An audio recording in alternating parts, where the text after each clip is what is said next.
दोस्तों मेरा सवाल ये है कि क्या आप घर के गार्जियन हैं?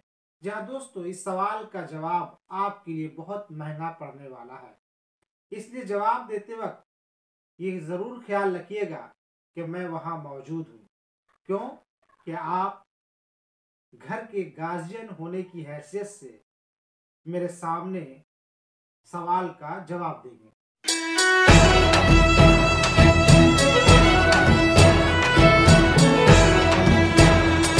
चलिए मान लें कि आप घर के गार्जियन हैं, यानी हेड ऑफ द फैमिली हैं। आप अपने घर के गार्जियन हैं, नंबर वन, और आप अपने बच्चों के भी गार्जियन हैं।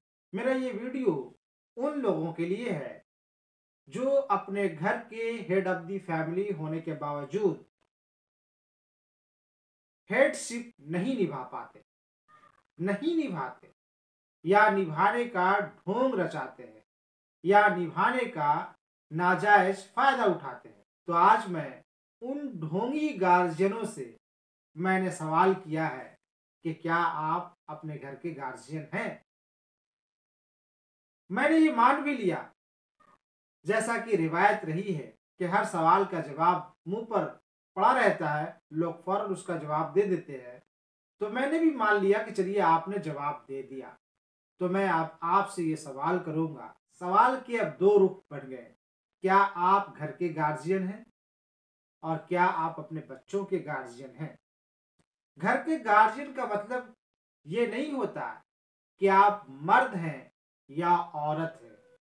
आजकल घर के गार्जियन कभी कभी किसी किसी जगह औरत को भी देखने को मिलता है, या घर के गार्जियन उमूमी तौर पर मर्द होते हैं, और मर्द बड़े फख्र से शहर से लेकर गांव तक, घर से लेकर बाजार तक अपने आप को गार्जियन कहते हैं और गार्जियन बनाकर पेश करते हैं, और ये बोलते हुए भी बड़ी खुशी महसूस करते हैं।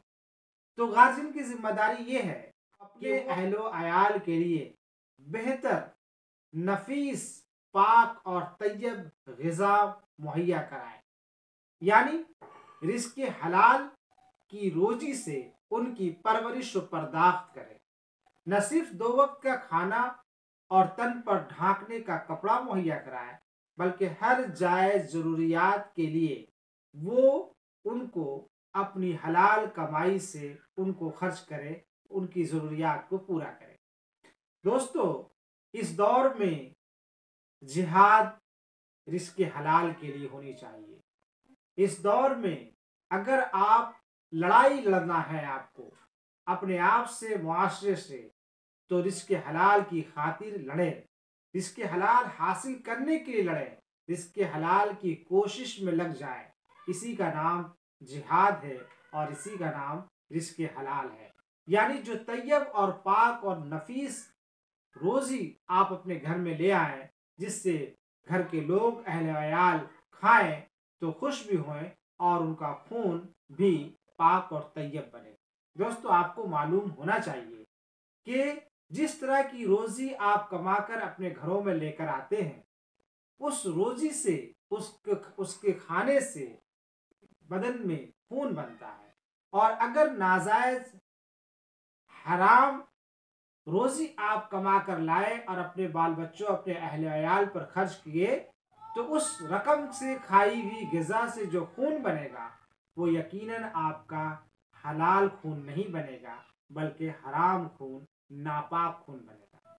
आज के ज़माने में गार्जियन अपने बच्चों के ताल्लुक से ये सवाल करते हैं और फिक्र करते हैं, अफसोस करते हैं, खून के आंसू रोते हैं कि मेरा बेटा या मेरी बेटी या मेरा बाल बच्चा मेरी बातों को नहीं सुनता। कैसे सुनेगा? वो नाफरमान बन चुका है। ये नाफरमानी आई कहाँ से? इस पर आपने कभी गौर किया? ये नाफरमानी आई उस वक्त जब आपने अपने घर की जिम्मेदारी को बखूबी नहीं निभाया। नाफरमानी उसी वक्त जड़ पकड़ गई, नाफरमानी उसी वक्त आपके घर का रास्ता देख ली जब आपने अपने बच्चों की परवरिश और पर्दाख में पूरे तौर पर ख्याल नहीं किया।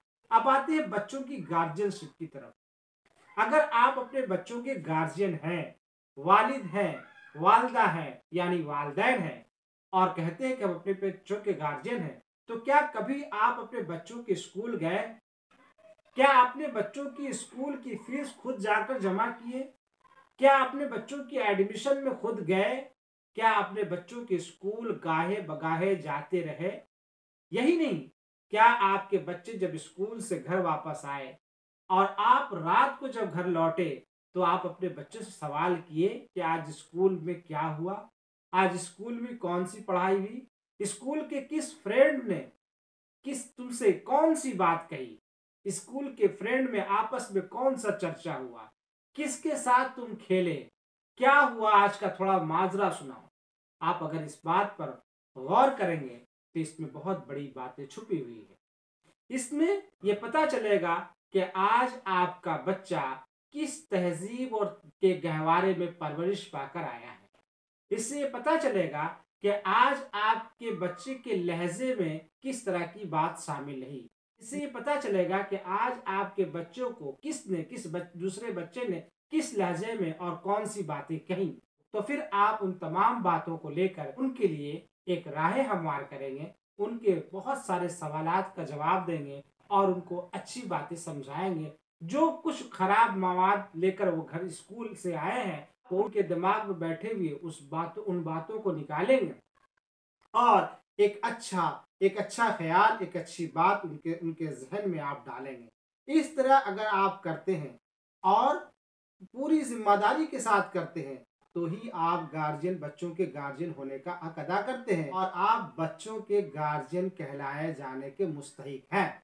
सिर्फ यही नहीं, एक गार्जियन की हैसियत से आपको अपने बच्चे की डायरी को पढ़ना भी ज़रूरी है।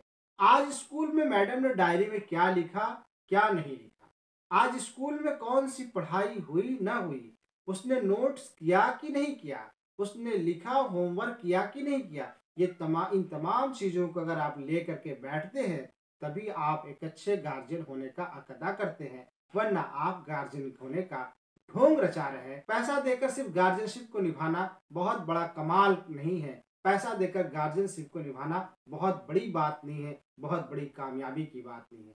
उम्मीद है कि मेरे उठाए हुए 2 सवाल का जवाब आपके पास होगा और जब भी आप मेरे सवाल का जवाब देने के लिए बैठेंगे, ये महसूस करेंगे कि मैं वहाँ हूँ। नंबर सवाल ये कि क्या आप गार्जियन हैं? तो आप अपने बच्चों के लिए, अपने अहल-व-अयाल के लिए जो रोज़ी कमा कर लाते हैं, वो नफ़ीस, अच्छा, पाक, तैयब रोज़ी है? नंबर 2 कि आप अपने बच्चों के साथ किस तरह का सलूक करते हैं? जब वो स्कूल से घर आते हैं तो पूरे हालात का जायजा लेते हैं या नहीं लेते हैं? अगर इन तमाम बातों का तशफ़ी बख्श और तसल्ली बख्श जवाब आपके पास हो जाए तो मुझे ज़रूर उस सवाल का जवाब दीजिएगा, ये महसूस करते हुए कि मैं वहाँ मौजूद हूँ। उम्मीद है कि मेरा ये इस्लाही वीडियो, मुआशराती वीडियो आपको बहुत पसंद आया होगा। लिहाजा आपसे गुज़ारिश है कि मेरे यूट्यूब चैनल को ज़्यादा से ज़्यादा लाइक करें, सब्सक्राइब करें और बगल में लगे हुए बेल आइकॉन के बटन को दबा दें ताकि आपको हमारे हर आने वाली वीडियोस की अपडेट्स मिलती रहे।